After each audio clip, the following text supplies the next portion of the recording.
Hello Virgo, and welcome to your January 2021 video. Wishing you a very happy new year. Now, on the 7th of January, we have Mars in your 9th house joining Uranus, and this is the energy of learning, information, connecting to others, taking an adventure, either meant like a mind adventure where you read something or watch an exciting series or gain some form of insight, because that's that energy of expansion where we see something and we just clicks. It's that epiphany moment when it comes to the 9th house, understanding. And what do you want to do, Virgo?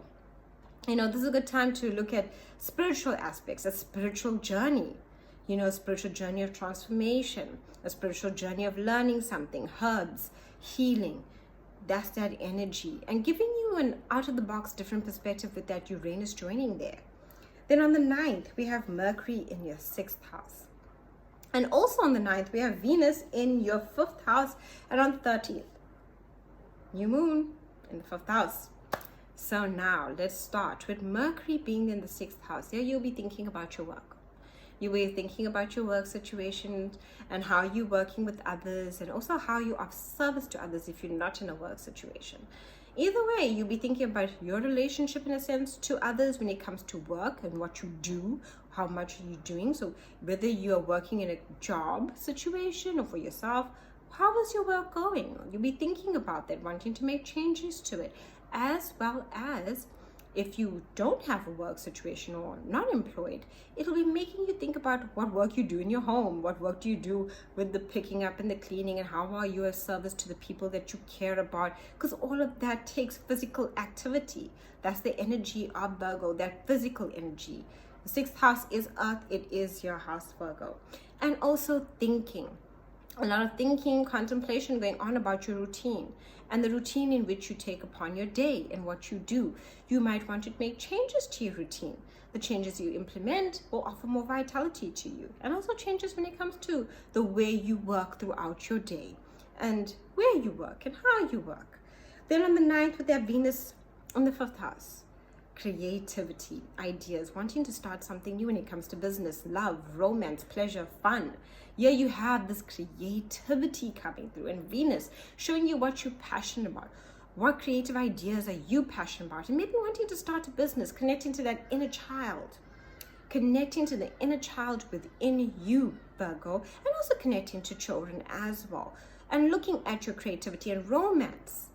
Venus in the 5th house offers a lot of romance, and you can romance yourself, doing something nice for you to basically make you feel good about you. When you feel good, other people notice that you feel good, and that offers more love and more compliments coming your way. That's that energy of romance. Sometimes we're always looking for someone to romance us, but why don't we romance ourselves? Why don't we do something beautiful for ourselves? Why don't we cook our favorite meal, or basically give ourselves a lovely foot spa? What is it that is romantic to you? Is as well that comes out with that Venus energy, where you question yourself about your romance. And that new moon, once again, bringing that vitality and newness when it comes to romance, love, pleasure, excitement, fun, creativity. And you can really utilize this energy of the 5th house, because here you can create. And when you can create, you can create new things, and new things become new ideas. And those new ideas can become something that you can create as a business when it comes to herbs, holistic healing, spiritual aspects. Virgo, you're very connected to health and what it is when it comes to our health and well-being. On the 20th, we have the Sun in the 6th house. Now, you've been thinking with that Mercury in the 6th. But now we have the Sun in the 6th. Here's an opportunity to really change that routine that you've been thinking about, to give yourself that new vitality, to look at your health. How are you feeling? Take care of your health as well. It's very important to take care of your health when the 6th house comes up so much. It wants you to really look at your health, what you can do about your health. How have you been feeling when it comes to your vitality? Really looking at those aspects of yourself. And also your work. Maybe you've been working too much, and working as in a job, working too much. Are you been doing a lot of work? Have you been basically overextending yourself in your work situation, or overextending yourself in any situation where you have to do anything physical? Because that in itself is physical labor work. So now you have to look at your routine and how is it working for you, and how is it affecting your mental, emotional, and physical well-being, because you are important. Then on the 28th, we have a full moon happening in your 12th house. Full moon in the 12th. This energy is asking you to release and will give you deep insight into your 12th house of your subconscious feelings. Long-term past stuff can come up. Even situations where we didn't have much clarity. Now some honesty comes through. That's that 12th house energy. People can be more honest with us when it comes to 12th house. We gain insight, things that we didn't know. Now we see it clearly. The full moon gives us that intuition. Your intuition will be very strong too. You might just intuitively feel things about other people. Trust your instincts. And also with the 12th house, it's very important to release, let go things of the past. Let it go, release it, allow for the healing to transform you.